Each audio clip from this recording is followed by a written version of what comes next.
I ended up getting prescription dyslexia. Instead of taking one every 8 hours, started taking 8 every 1 hour. And it was just off to the races, man. I think I had that too. I was literally living a double life. If it hadn't been Laguna, what show would you have chosen to get? None of them.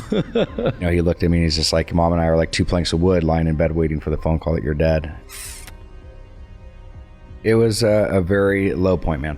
Your greatest deficits can become your greatest assets. This could be the last day that you ever have to feel like this. This is Rooted Recovery Stories. I'm Patrick Custer, your host. So excited to be here with each and every one of you. And my guest today, you might know him from quite a few different things, the Hills, Laguna Beach, and a lot of the good stuff he's doing in the public eye now. Jason Wahler, such an honor for you to be here with us today. Thank you so much for having me, man. Grateful to be here and grateful for the opportunity. Yeah, absolutely. So we're here on Music Row in Nashville, where you now call home. Yes. We moved here about 2 years ago. And so what's the story behind that? Oh my gosh, man. Basically leaving Orange County was a big decision. We have 22 family members that reside there, and but just growing up there, I wanted to provide a different quality of life for my children. Mm-hmm. I wanted them to have a more wholesome upbringing and kind of get out of the pretentious, fast-paced life of Orange County. And we've achieved that. When we moved here, within 24 hours, we had 3 little girls knock on our front door and ask my daughter to come out and play, and just stuff I haven't seen since I was a kid. You know what I mean? And you go outside our front door and you see go-karts and people on quads ripping up and down the road. Like, that's the type of lifestyle I wanted to provide. And just the school systems are incredible here. The people, it's just a better way of living in my eyes, right? Different strokes, different folks. It's just Sure. where I was at in my life, and just what me and my wife were talking about. Because if we didn't have kids, I don't know that we would have left, just because so much family was there. Mm-hmm. But due to the fact that it's not about us anymore and it's about our children, we had to look at what we felt was most appropriate for them. Yeah, that's great. So no regrets? No regrets, man. It's funny you asked that, because I'll never forget, my wife and kids flew over here with, my mother-in-law, and I was driving with my dog, and one little trailer behind me is, following our moving trucks. And I'm like, dude, what am I doing? As I get to New Mexico, I'm like, why am I leaving? And I'm just like, whatever, 50-50, like, we get there, we can move back. The kids are young. We're not going to uproot them and stuff. And so I think when I came here, I was like, really, I just was we're just going for it. Right. Yeah. But after the first year of us being here, I kind of went through like a grieving process of like, we're not going back, and so, which is a beautiful thing, but it's also hard. I mean, especially when you're, my parents, who I'm very close with, are getting older, and, it's not a 2-hour drive away even. Right. It's, you're a 4-hour flight. And so there's things that are challenging, but outside of that, I'm really happy and content with what we decided to do. That's great. Yeah. That's great. I love living here, obviously. Yeah. So, well, I'm glad to hear that. How often do you get to go back? Man, the first year I went back almost too much. I think I was there like over a dozen times, and that was a lot correlated with work and stuff like that. But moving forward, we try to get out there once a quarter. Yeah. But everybody comes and visits us too, so it makes it nice. It's a nice place to visit here. Yeah, it's both. I love visiting. Again, I'm grateful that we don't have to. It's a great place to visit now. Yeah. A lot of people have to visit other places I won't name that aren't quite as lovely as going to Laguna Beach. Yeah. All right. So, not a bad trade. Right. For sure. Well, so moving backwards, before, what we all know from you being on the camera and your life in the public eye, mm-hmm. You kind of made a reference to it earlier, your childhood and what that was like. I kind of wonder if you would paint a picture for us about that. Yeah, I mean, in the aspect of, I had an amazing childhood. Parents who are both very loving and caring. They just actually celebrated 50 years of marriage and had an awesome environment to grow up in. I was the youngest of 4 kids. Was very active in sports. I loved baseball, loved surfing, loved skateboarding, loved snowboarding, wakeboarding. I had a really idyllic, childhood. But at the age of 13, and I tell people now that I struggled, I can see after doing 20 years of work, I can see how I struggled with addiction way before I ever picked up the drink or the drug. And what I mean by that is at 12 or 13 years old, I ended up having severe OCD to the point where I would wash my hands till they'd bleed, and I'd have to wear neoprene gloves at night just to deal with the hands cracking. Again, parents, we had resources and were able to see doctors and psychologists, and I was put on an SSRI, to help mitigate the symptoms, but ultimately never dealt with the underlying issue, right? And fast forward a few years, come to find alcohol and off to the races, and that's when the addiction started. And so when I say, though, I can see that I struggled with alcoholism or drinking or addiction before I ever picked up the drink or the drug. It was the internal feelings that I was having. It was the negative self-talk, the depression, the anxiety, the self-hatred, all those things that existed that were going on internally that I didn't know how to express, and back then my parents, again, they tried doing everything they could. This is 20 plus years ago. Yeah. But as a 12-year-old, how am I supposed to try to describe this? And that's what the craziest part was, is because I was literally living a double life. As this was what was going on internally at home, but on the outside, I was a popular kid. I was, I was good at sports. I was athletic. I was able to kind of have this lifestyle over here and project what I wanted people to see, but not really know what was going on. So I already started living a double life at 12, 13 years old, which was another really challenging, thing to deal with and cope with, and even try to express that. Like I didn't even if I wanted to, I didn't know how to explain what was going on. But there's a whole crazy story about, I can share with you down the road. I can share with you now. Let's do it. We love crazy stories. Well, it's so 20 years later, after the dozen treatment centers that I went to, the trials and tribulations I had with the law, did a lot of worked on myself, was in and out of therapy, the majority of my life and stuff, and actually connected with Dr. Amen, who I work with now, and I actually did his show Scan My Brain, and come to find out 20 years later, just about a year and a half ago, after I did the show, he was able to identify that I had pandas, which is basically a part of the virus of strep throat that attacks a part of your brain that creates OCD. What? And so had I known that information or that knowledge as a 12 or 13-year-old kid, to be like, dude, you're not a freak, you're not a weirdo, all those different things that were accumulating would have been life-changing. But it was just fascinating to see how much we've made in modern advancement with this, with how we are looking at mental health and underlying issues to provide clarity, right? And because knowledge is power, and it would have been much more instrumental for me. And again, now that I know that, it's not like, hey, here's a cure, but it's the treatments and the different variances that I would have taken to achieve success or to help combat what I was dealing with would have been totally different. And so it's interesting for me to kind of see how this has all come to fruition. But it's also, it gives me hope that there's a lot more that's out there today to provide people with some guidance. Well, absolutely. I think on that note, the tools that we have that you're speaking to, but especially I know, I feel like, as you were talking about as a child, that you didn't have the vocabulary to share or even speak and understand what was going on inside you. And now I know we so much in school and in different environments where we're teaching children, they're learning vocabulary about talking about their emotions and the importance of that. And, the wheel that we see of all the different, I don't remember learning about any of that until I was a full-blown adult past recovery, doing therapy. And, when we have the tools to communicate or identify what it is, what you're talking about is the whole feeling of being less alone. Yeah. And that's what I think that what you're doing with your platform today, what we're trying to do with this podcast in the world of just helping people and breaking stigma when they feel less alone with what they're suffering with. Yeah, 100%. It's one of the first steps to acceptance. Yeah, no, it is. But I mean, it's important that you're, if I were to identify my sobriety into the 4 key elements of it is God, foundation, fellowship, and service, right? And I mean, the fellowship is the like-mindedness, the connection, the connectivity, the relatability. Yeah, most definitely. So I want to go back just a second. What was when alcohol was introduced into your life? Was it an early age or? I was just on a panel the other day, and it was funny. It came back to me because the question was, what was my first interaction or use of alcohol? And the first time I'd used, went to intentionally go get drunk is I was actually like terrified. Me and 3 of my buddies, had his older brother go and get us some drinks. And I think he got us like a 12 pack or whatever, like probably 14.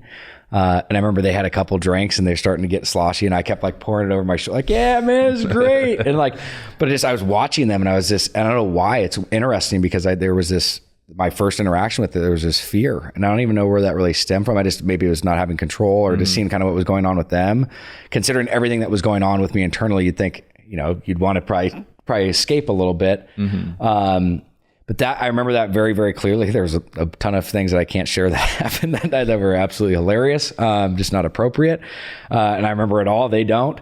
And then I don't remember like my first like real like interaction. There's like a blur from there to like, I remember like it fast forward, and I remember just getting ripped, from like 16, 17, 18. It was just off to the races. Yeah. But I don't remember like that. I don't like have this. I remember that first time where I was like, had this romanticization of the drink, and I just remember it went from 0 to 100. And I don't remember what that moment was or where that was. And it's funny though, as I'm getting more clarity and having more and more sobriety, I'm starting to remember more and more stuff, because there's a period in my time, I literally from 18 to 23, I don't really remember much. And again, what we're talking about is even prior to that, but it's funny how things are starting to come back. Some good, some bad, some ugly. And it's interesting how the brain is resilient and healing itself. It is.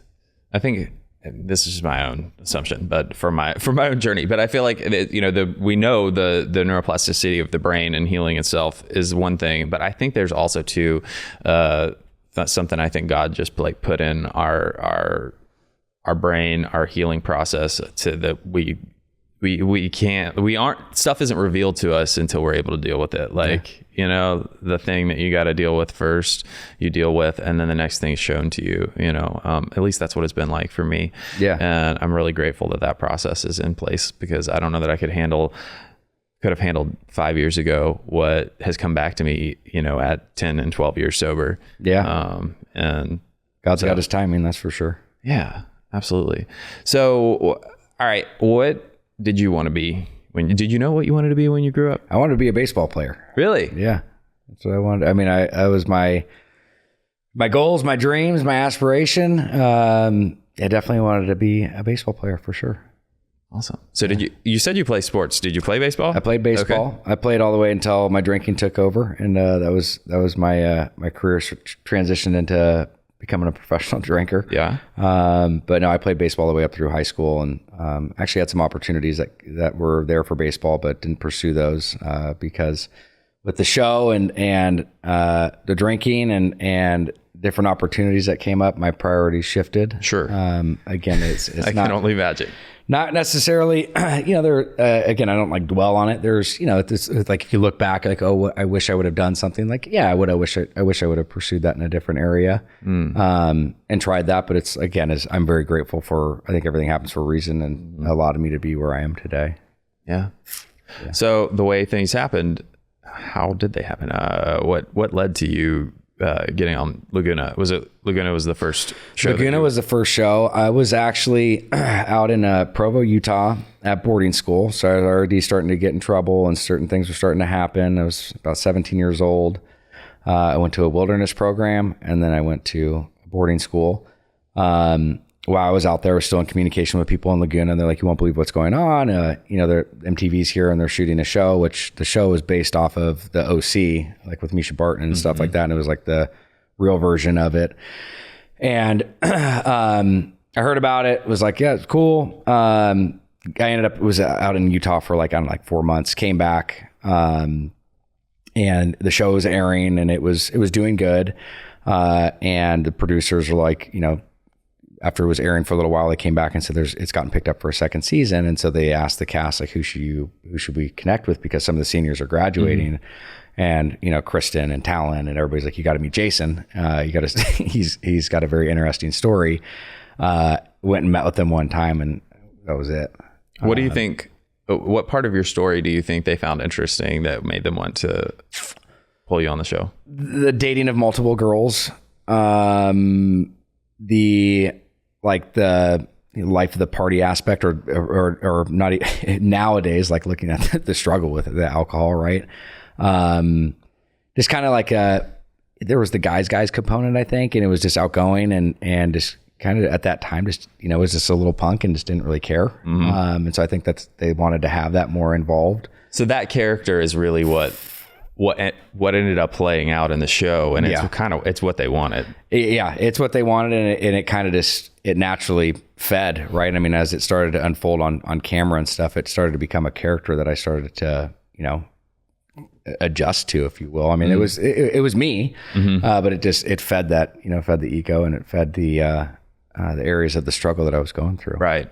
So the switch had already been flipped. Alcohol was already involved and what have you. But so did the chaos on the show, are you able to pick apart, did the chaos on the show kind of pull you to a place of wanting to drink more, to medicate, or were you already medicating and it just exacerbated that chaos? No. So I think I was just doing an interview, and I think when I look back and the truth behind this is, when you look at that and you watch the show, and I sit back, I actually watched it. It was on when it came out on Netflix. Me and my wife were dying laughing, and we ended up watching a couple episodes, and it really hit me. I was like, you're really watching somebody that was really just sick and really struggling. And for me, to see that, there was all the stuff that I'd shared with, prior that's still what I was experiencing and trying to deal with, but I was not able to vocalize or share what was really going on. And so that internal struggle was really there. And so somebody when you're watching that, you're watching somebody that's really sick and that's really struggling with alcoholism, and a loss of identity. So for you, it sounds like what was happening on screen was actually real. Unlike a lot of... Yeah. Well, it's funny. I mean, for me, cause it's again, I'm friends with all the cast of Laguna, and everybody's experience was a little bit different. Even we did, Kristen and Steven had their show Back to the Beach, and we did it, and it's they had really set up scenarios and different things. I don't think they could set up scenarios because you never know what you're going to get when I was showing up. And so I think they just took what they got, and that was my experience. You know what I mean? And so, cause it was a soft scripted show for sure. And, but for me, it's I had a different experiences because there's times I'd be on set and I just walk off, not I was just, let's go do something. You know what I mean? I was being a punk. And, but for me, I think they took what they could get, because half the time I was filming, I was drinking. Right. At least probably not more. Do you feel like your crew and cast, did they know that there was a problem and what was going on? I don't think anybody really knew, no, not to the level. No, I think nobody really understood. Again, you're 17, 18 years old. I think everybody's kind of going through the motions of it. Yeah. You get this thing that's thrown into you that nobody can relate to or understand, having a TV show following you around at 17 years old. That was the first of it. The only other show that was out at that time really was The Real World. Right. And so there was not I think in the context of what we were in, there was not many people that could relate to kind of what was going on. And so it was very new. It was very different. Yeah. How did you deal with life at that point because of fame? You're talking about how it was new and different because there wasn't really a lot of that going on. Nowadays, we have all these people talking social media, and when people find basically almost immediate fame, like what happened for you, how did life change what seems like overnight, and what was that experience like for you? The experience was crazy. I'll never forget. I think you have to remember too, there was no YouTube, there was no there was no social media. People watched cable TV. And so, it was I think there wasn't such a dissolution or a dilution, if you will, of all these different networks and different things. You had your cable television, that's what you watched. And I literally think it was even just the commercials had aired for the show. And I went down to the gas station in Laguna, and it was just game over. This car got bombarded, and it was whoa. So you take somebody, that, has an overinflated ego with an underestimated sense of self-worth, and you're just adding fuel to the fire. And so, it was crazy. And obviously again, there was obviously components of it that were cool or fascinating. It was, an interesting, experience. But again, it was a double-edged sword, because there was also a lot of stuff that came with it on the negative side. Sure.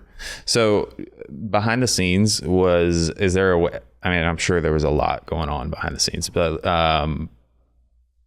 if you were to put into your own words now, looking back, was there a narrative for you that was a thread that was woven, or was it literally just the same thing going on behind the scenes as it was in front of the camera? No, I mean, I think it was probably worse off camera, you know what I mean, in certain aspects. I mean, that's the other thing too, is I think they only could show so much, right? Yep. With what was going on. But no, that was when the struggle really started. And, you know, then it progressively got worse. As we know, you know, addiction is primary, it's chronic, it's progressive. Mm-hmm. And so that was really kind of where it started to dovetail and tailspin. It was after Laguna, going into the hills. So take me on that journey, what that was like, the spinning out of control and the consequences that you started to receive. I think, like, you know, initially the transition is losing friends, losing, you know, good relationships with people, public humiliation, arrest, treatment, you know, hurting people. You know, it was a very toxic cycle that really you know, pulls you down.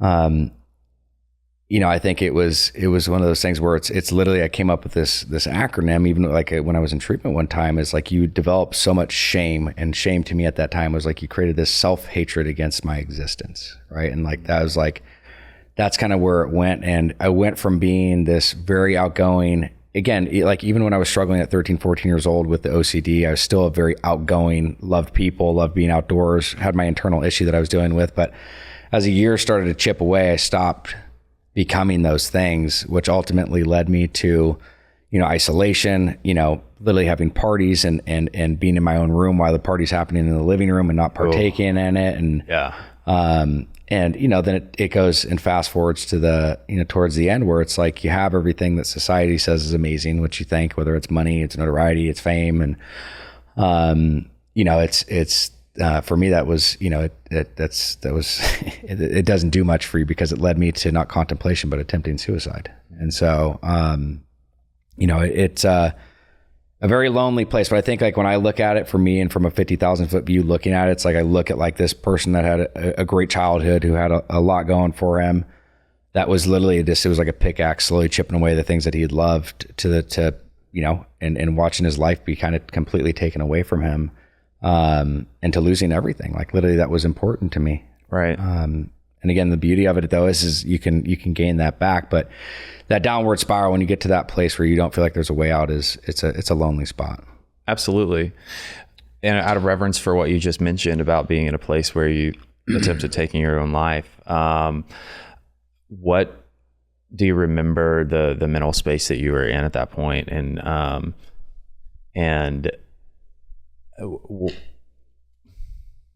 what were you thinking? I mean, that almost sounds like a dumb question, but because I know that you were feeling, you know, everybody is very, very similar thoughts, right? When you're at that place, but there's some nuances. And yeah, what take us on that?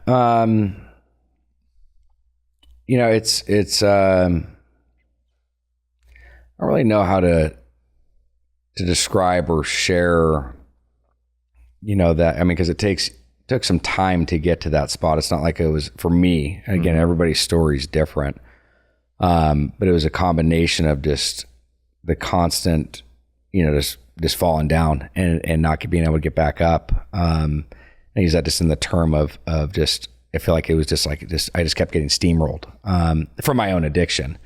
And it gets to a place where you know, for me in that spot, it was just like, you know, you can't, like, I couldn't just grasp hold on just the simplest task anymore. You know what I mean? And it was, and even though I forget the term people use. It's like, I mean, there was a people full room, right? But I still felt lonely. I forget the people. Yeah. It's like, I had all the support and all this stuff, but it was just like my addiction like the way that it literally like hijacks your brain, and the way that my frontal cortex like literally stopped working.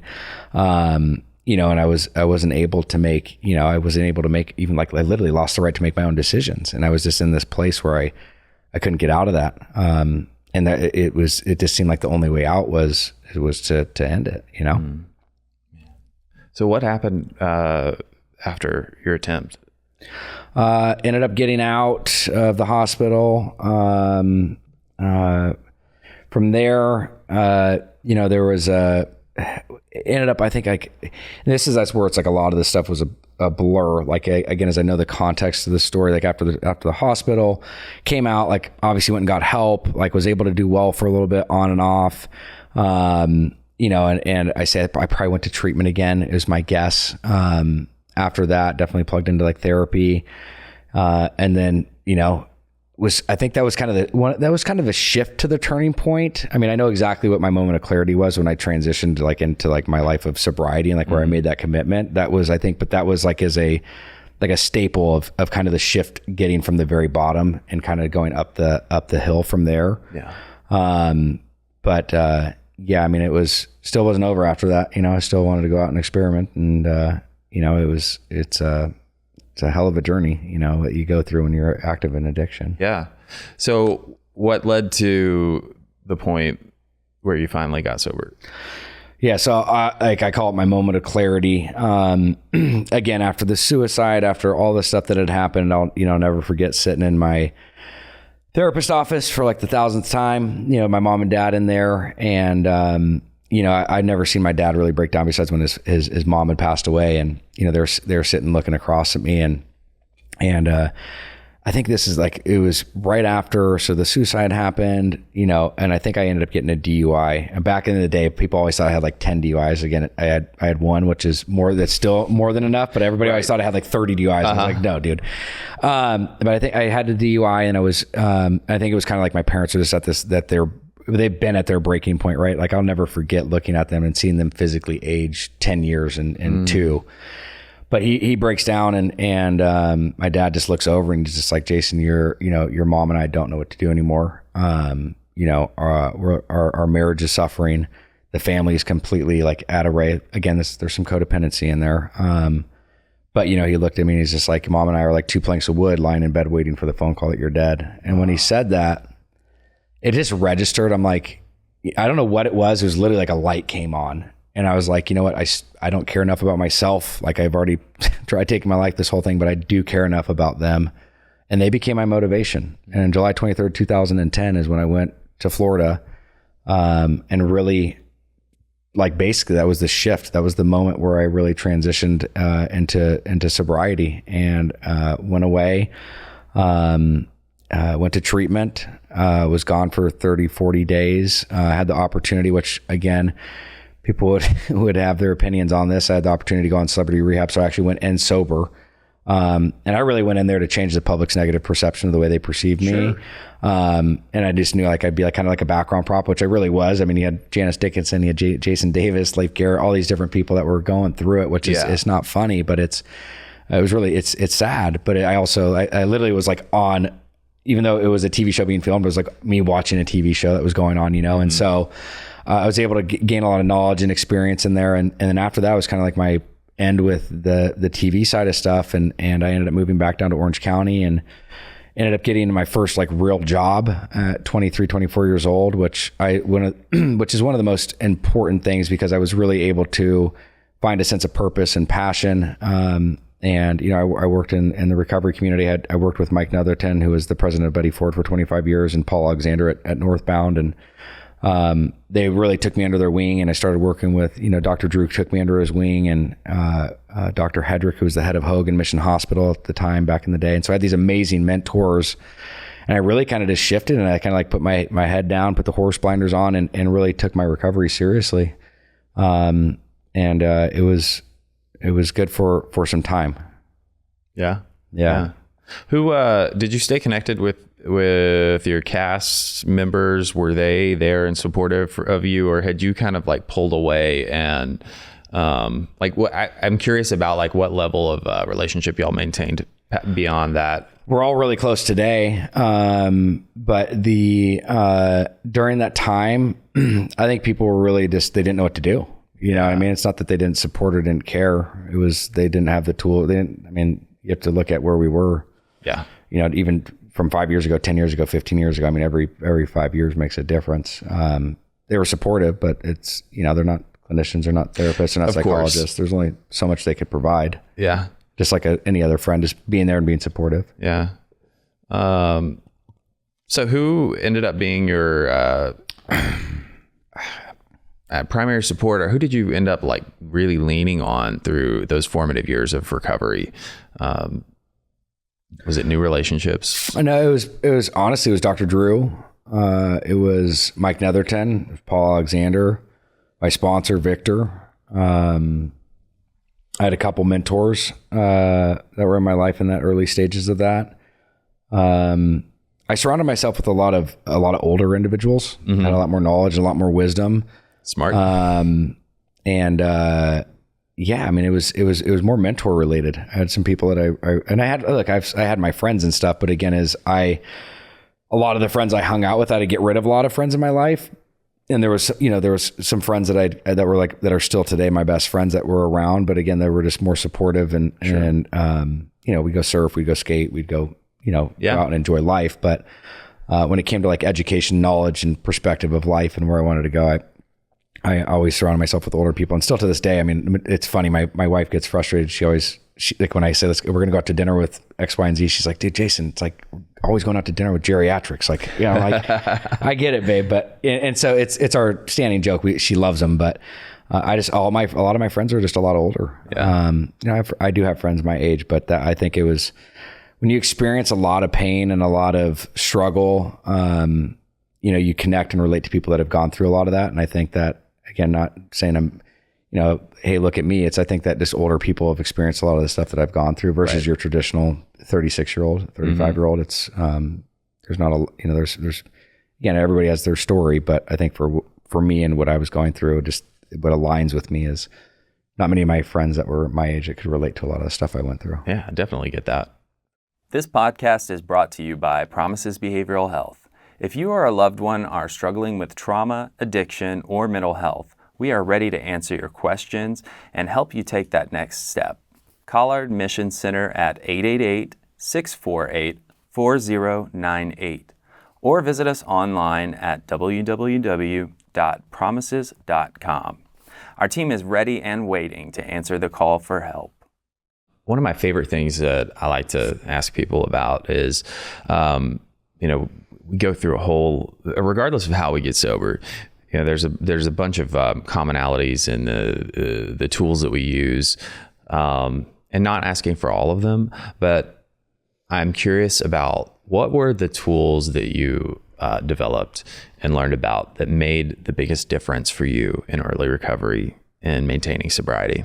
Yeah, I mean, I think the key things for that were, number one is honesty, being open and honest with myself, surrendering and accepting the fact that I had a disease and there's something that I needed to do about it. I mean, I really had to, honesty for me though, is number one. Like I had to get to a place of being completely honest with myself. I mean, when I was active in my addiction, I mean, dude, I would be eating a hamburger telling you I was having a hot dog. I mean, I didn't know what was the truth from not, honestly. And so. And believe it too. And I mean that sincerely. Yeah. Yes. Like, I'm like, no, bro, you're eating a hot dog. It's like, but so for me, it was honesty was the biggest thing. And again, that was, I mean, because when I said at the end, after the July 23rd, 2010, I was sober for about 5 years, and then I ended up going back out. And that was one of the things is I lost my program. I lost, everything that I did to get to where I was at, I stopped doing. Yeah. Right. And so I ended up going back out. And that's a whole nother story within itself. But again, is for me to get back into the sobriety, it was being open and willing to just be honest again. Yeah. And, it was the thing that kept me the sickest was not being able to be open and honest. And not the truth. Yeah. That's true in and out of sobriety. Yeah. For sure. Speaking of that, things change. Like as we evolve and we grow in recovery, those tools lose the need for the tools that you just mentioned, but different ones, newer ones kind of come out of the woodwork, we find. As we move on through the years of maintaining long-term sobriety, I know for myself, something that popped up was I realized, whoa, mental health is a thing too. And most of us have stuff going on aside from that. Yeah. And there were more things that even popped up, tools that I needed to help maintain my emotional health, the underlying causes and conditions that further than for me, I did the 12 steps when I got sober, as honestly and thoroughly as I could. But like we were talking about earlier, the longer I stayed sober, the more stuff was revealed. Yeah. So I'm really curious about, in long-term term sobriety, what has changed for you in your toolbox? I'll tell you. Hopefully it doesn't fall. All right. I'll tell you. Look, it's structure and consistency create safety. That is something that is been imperative for me, and I understand that I am somebody that needs structure within my life, and so I have my routines. I have my morning routine and I have my evening routine, and those are something that I implement on a daily basis. And just some key things from when I wake up, hitting my knees, reading my daily devotional. I read the Jesus Calling. I send out a gratitude list, not only 3 things I'm grateful for, but not only what, but why. That's where I think a lot of the meat resides in there. I actually will either go to a meeting or I will go to the gym. A gym and exercise is one of the most important things for me. Your brain produces more potent chemicals than heroin. You just got to let it work. Yeah. And so exercise, I mean, it's fascinating learning that. I mean, exercise can be just as, if not more effective than an antidepressant. And then from there I go about my day. And then at night, when I do an inventory, of not only, I take inventory of where I made faults and where I was wrong, and, if there's things I need to clean up. But in addition to that, after I do the negative part, I do something positive and I identify all the things that I did well. I like that. To be able to go to bed and have a fresh start. And so basically I kind of like bookend my days. And so once I'm done with that, it's out. Then I have a fresh start the next day. And so that allows me to continue. And again, church is a big part of my recovery. I still see a therapist. I've seen a therapist every week for the last 3 or 4 years, consistently. I mean, I have a lot of things that I incorporate. Like I said, there's a laundry list of the things that I do, but I put, as long as I put my program, God and my program is my number one priority, and my family falls underneath that, everything else falls into place. If I don't have those things in that structure, I've already seen it. I've already had that happen.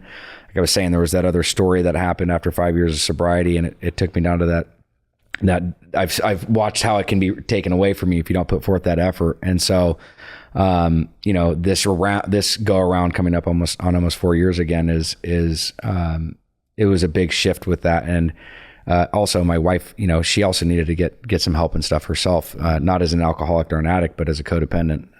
Because wherever there's an alcoholic, there's a codependent. Sometimes they're just as sick, if not sicker. Ooh, can I get an amen on that one? It's incredible. I mean, what she's been able to do as well, though, and how supportive she's been able to be. And I truly, owe her by taking the initial step when I was, when I'd relapsed and I was back out. Cause she met me, we got married and stuff. We met when I had 9 months of sobriety, 10 months of sobriety. We ended up getting married when I had a few years of sobriety. So she didn't see the dark side. So was it 2010, 2011? Yeah. We got married in 2010. Yeah. I'm sorry. We got married in 10, 12, 13 cause our 10-year anniversary is on Thursday. Gotcha. So early congratulations. Yeah. Thank you. Yeah. So we got together in 2010, and then got married in 2013. Yes. But again, she knew the sober you. She knew the sober me. So when I relapsed and stuff, obviously, I mean, she became in the line of fire of manipulation and all those things. And so I was able to that's again, there's a whole nother conversation that should be had around that. But after a couple years of the back and forth and, the on and off again of the relapse and stuff, she finally, enough was enough, and she sought help and stuff for herself, which ultimately led into helping me. I'm interested because we've got some time, or if you're willing to dive into that a little bit, because relapse is a part of so many people's story. And especially, I mean, we're talking, you had some time under your belt, a relapse where wasn't just like a slip. There's the things we do, right? Manipulation, the disease takes hold. I wonder if you might speak to that and what it was like. Well, it's interesting you say that. So I've talked to doctors about this, and again, is my opinion is maybe not in like early stages of sobriety, but like in the stages that I was in, I don't think relapse is a part of recovery. I actually think it's a lack thereof.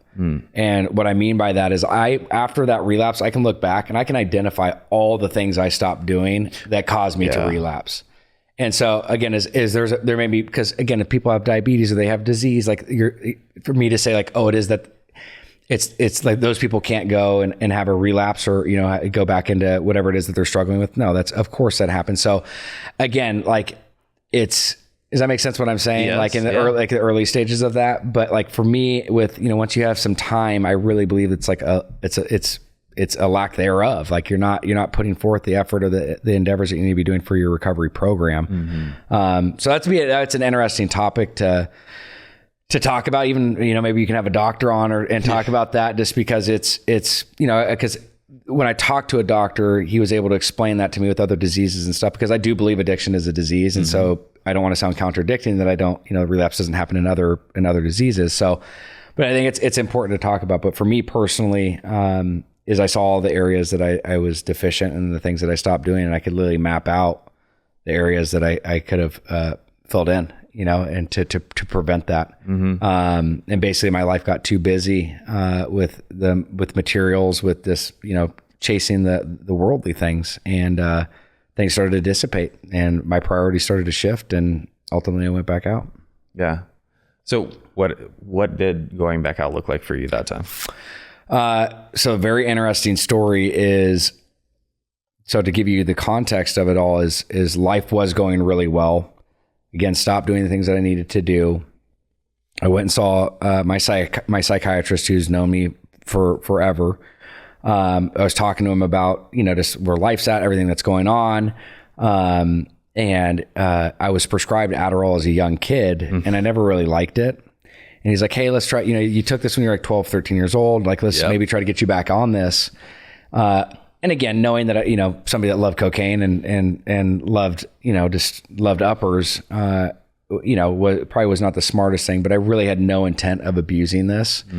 But the dominoes had already fallen, right? And I was already at that weak point. And, after a month or two, I always tell people I ended up getting prescription dyslexia. Instead of taking one every 8 hours, I started taking 8 every 1 hour. And it was just off to the races, man. I think I had that too. Yeah. And so from there, it's just, it kept unfolding, you know what I mean? And I was hiding it, and I wasn't explaining what, I wasn't telling people what was going on. And that's the thing is, like, when I was 18, 19, 20, 21, up to 23, is like 9 out of 10 times I'd get in trouble, like, guaranteed, shitstorm's going to happen. But this time around, it was almost like I perfected my use. Nobody knew I was using. And so I used on and off. And again, it wasn't like it was a 3-year straight bender, you know what I mean? Right. It was like month on, month off, like trying to figure this out. Like, what do they say? A head full of, or a belly full of booze and a head full of, program is not beneficial. And so it was a constant struggle. But used for, on and off for about a year, until I got into like a psychosis and sleep deprivation and all the things that come along with that. So I started drinking again just to go to sleep. Sure. And I always tell people, like, my addiction at first, or drinking and using, right? At first it was fun. It became a lifestyle, and then it became a way of survival. So like during this relapse, it wasn't like I was out partying and stuff. I'm talking about, this is solo use in my house by myself. What was the story you told yourself, and what was the story you were telling your wife at the time?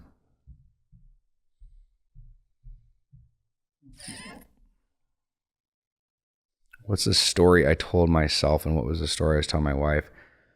I mean, it was simple, dude. I wasn't using. I was just telling her that she didn't know, until it got to a point where she started finding stuff, and I mean, I honestly would have to think about like what was going on through that. I don't have it like right off the top of my head, but it was, I remember it was just a very toxic situation where obviously after, multiple months, it became very clear, that I was using. She'd find bottles and things like that. And it was, I told her at that time, I'm just like, look, you can't tell anybody about what's going on. You can't share this. It will ruin everything that I have going on. And, I was literally working and trying to help, and again, this is not like a justification. I mean, I was literally dying while I was trying to help people, you know what I mean? And it was a bad spot. But again, she just kind of took that, like I said, as a codependent, and just was feeding into that.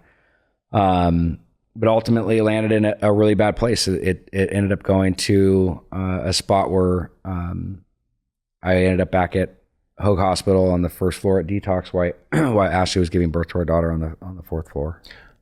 At the same time? Yeah. Wow. Yeah. What year was that?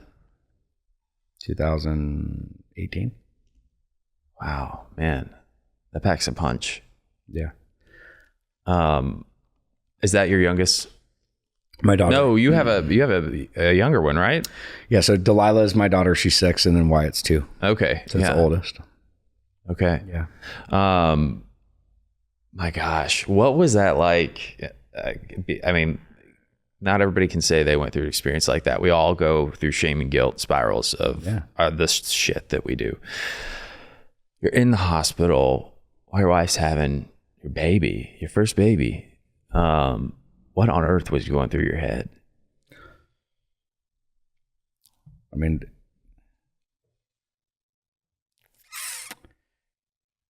it was a very low point, man. I don't want to talk too much about it. Sure. Okay. Fair enough. I'm glad you were there though, and it led to where it did. Yeah. Yeah. You've got a beautiful, lovely family now. Yeah. Yeah. My gosh. But talk about the gifts of sobriety. I want to know about relationships because, with your family, with friends, how have those changed now versus previously in and out of sobriety? I mean, everything's changed, since I got sober, I'm a firm believer you're a product of your environment. And so I've surrounded myself with a lot of really good people. I have a lot of good friends, a lot of people that, it's my biggest thing in life today is like, it's all about the love you have, the memories you create, and the legacy you leave behind. And so, I surround myself with people of that nature and that have the same morals and values, that are wanting to do that. I don't take myself so serious anymore. I look at my life at where I'm at and what has been able to be accomplished and just being somebody that's accountable, that has a purpose, that has passion, that loves what he does, that, that has a family that's made it out on the other end of this and has an opportunity to, be a beacon of hope for those that are lost, is really important. And, it's crazy how God works. I never thought, it's funny. I used to always say, I was like, I don't think I was ever make it past 21. And to be, where I am today, and to see, like, going back to when we were talking about, the baseball career, just the different things that I would have wanted to have done. I'm really grateful for where things are at today. I mean, I love the life that I have, and like, I can actually look you in the eyes and be able to say, like, I really like and love the life that I have. And I'm just so grateful for everything opportunities that have come and the challenges that I had faced, because your greatest deficits can become your greatest assets. And so absolutely, and our world's in a really, really dark place. And it's, it's more discussion needs to be had around things like this. And so I think this as a whole, I mean, I went from somebody, like I said, that was, completely unaccountable, unreliable, didn't know the truth from what was true from not, to everything being completely different. And again, like, just having purpose and passion, I think is one of the best things, to be able to wake up and feel motivated. I could not agree more. And I know you're using that today. You've been doing it for a while, but I want to learn more about how you're using that today, and some of the stuff that you've got going on and what you're putting in your Yeah, man. So I ended up joining forces with Dr. Daniel Amen. So I work with him very closely. I'm the director at the Change Your Brain Foundation. And so there's a lot of amazing work going on there. We primarily focus on research, education, and we do scholarships over there. The other stuff is we have stuff locally going on here in Tennessee. Did a PSA with the Prevention Coalition and the Health Department, which is raising awareness for those that struggle with substance abuse and or mental health. Again, on that, you can find out what is addiction, what are the signs and symptoms, what do I do if my child's struggling, all the way to hearing, your favorite athletes, your favorite actors, actresses, talk about how they stay strong or what they do to maintain their sobriety or, just very, very relatable topics. And so love doing that, doing a ton of stuff. And how can people watch that? If you go to youarenotaloneTN for Tennessee.com, I think it's .com or .org. We can put it up there. They can go there and you can actually see the trailer, and then you can see all the people that were a part of that process. That's awesome. But it's incredible, man. It was a really, it was the thing that was really special about that. Again, going back to Tennessee and just the passion and the love that the community has, that everybody that came together for that was incredible. From the city officials to the governing bodies to, just all the people that came. We ended up doing almost 40 interviews, and people have a heart and just want to give back and help those that are struggling. So those are some of the things that are going on. You told me an interesting statistic that I didn't know. The state of Tennessee, what was the highest? The number one health crisis in the state of Tennessee was binge drinking. Yeah. My drug of choice, drug of slavery, was most definitely alcohol, and so. Man, that hits deep, and it goes straight up my paternal bloodline. Yeah. So I know I was born Cherokee, German, and Irish. I should have had a stamp on my forehead when I came out of the womb. Should have said no substances. Right. Yeah, no substances. But then you might not be here today. I mean, just saying, doing all the good that you're doing in the world. So no, I appreciate it, man. And I think just to circle back on the thing in the hospital, it's just those are this, and for context of this is, it's. For me, it's like I've worked through those things, and there's certain things that I'm learning in my recovery as I'm growing now that I don't need to constantly revisit anymore. Sure. Where I used to always share those types of things. Where, again, it's not towards you, but it's I've already kind of processed those things, and to me, it's not important to have to share some of that stuff anymore, just because it's personal. And again, I think you can gain the context of what it may be like. Again, I'm happy to share the overarching of what it was like, but to get into the moments of what it was like is, I don't think it's pertinent to the story. Sure. And you're absolutely entitled to your privacy. So, but I mean, I appreciate you sharing what you did about it, because it's, like I said, well, and again, I think it's important to have conversation around that, because it is important to show people where this can take you, even with all the knowledge and understanding and support that I had at that time. And at the end of the day, dude, after that had happened, that still wasn't enough. I didn't after I was in detox, went up to the 4th floor, and went through that whole process.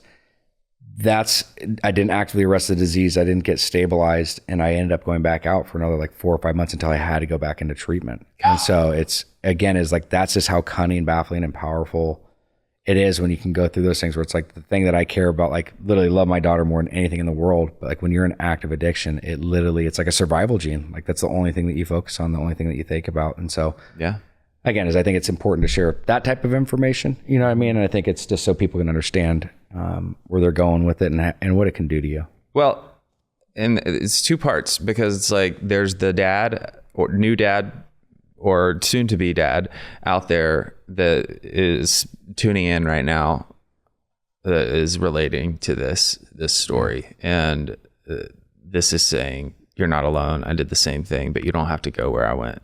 And there's the wife out there that's listening going, I don't know what my husband is going to do. Like we're in this place, And so like, whether it's flexing, educating for the side of empathy, or providing hope it's a dual purpose, and it's just so wonderful. So I thank you for opening up about that for sure. 100%. Man. So to take it from a super serious place, this is the more jovial part of our show. We've got 5 rapid fire questions. At least I think it's 5. And I'm going to ask you every single one. He has not heard these, so just know that. And we're going to go one by one, and it's going to be funny. Okay. So, all right. Who from your castmates would you most rather be stuck with on a cross-country road trip? Talon. All right. What is your guilty pleasure TV? Gold Rush or Pawn Stars. Good choice. What would your last meal on death row be? Dude, that's a tough one. Probably a piece of Toro sushi. Okay. Probably. All right. What show? Oh, this is one of my favorites. If it hadn't been Laguna, and you look back, you had to choose a different one, what show would you have chosen to get? None of them. Dude, oh my gosh. Yeah, I would go on Gold Rush or frickin' what was the duck show that they used to do? The Duck Dynasty? Yeah, Dynasty? Yeah, one of those. All right. Outdoorsy. Oh, okay. And finally, what should you have gotten arrested for that you didn't? Oh, bro. I mean, like half the best one. I totaled my car on the freeway and the police officer drove me home. Like should have full blown had a DUI, like it was smashed. The guy drove me home. I mean, I'll never forget that one. Cause I was like, how this even, I woke up that next morning. I was like, how the hell did this even happen? No ticket? No. Nothing. Wow. Nothing. The car was just in the impound. Yeah. That happened more than once. No. Yeah. Are you serious? Do you think that you got that? Do you think that you got that treatment because they knew who you were? And it was one of them, yes, because it was like we're in the height of everything. I mean, I knew it. The other one, I that was God's grace. Yeah. Yeah. Cool. That was my 5. Dude, love it, man. Great job. Yeah. All right. Well, I want to know what's next for you. Main thing, like I said, is we got the stuff that we're doing at the Change Your Brain Foundation. I actually do some work with A-List Recovery, which is the first ever concierge at-home treatment provider. I've been working with them for a while and just doing a ton of the advocacy stuff, man.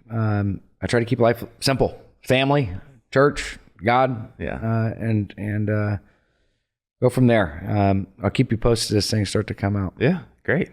Well, I'm glad to learn all this about you, hear more of your story. It's been a real gift to have you on the show today. I really appreciate it. Thank you for having me. I appreciate it. I want to close out by asking you, for the individual or people that have related and found, encouragement in your story, what final piece would you like to leave with them? I think if you're struggling, like we've stated, you're not alone. I highly advise that you reach out to somebody, connect. This could be the last day that you ever have to feel like this.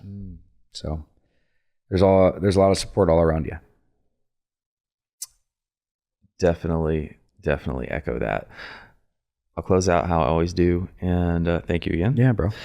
Remind you all that it is never too late for you to start loving yourself. And you're always only one decision away from a completely different life. Thanks again for tuning in from all of us at Promises Behavioral Health, and stay tuned for our next episode. This podcast is brought to you by Promises Behavioral Health. If you or a loved one are struggling with trauma, addiction, or mental health, we are ready to answer your questions and help you take that next step.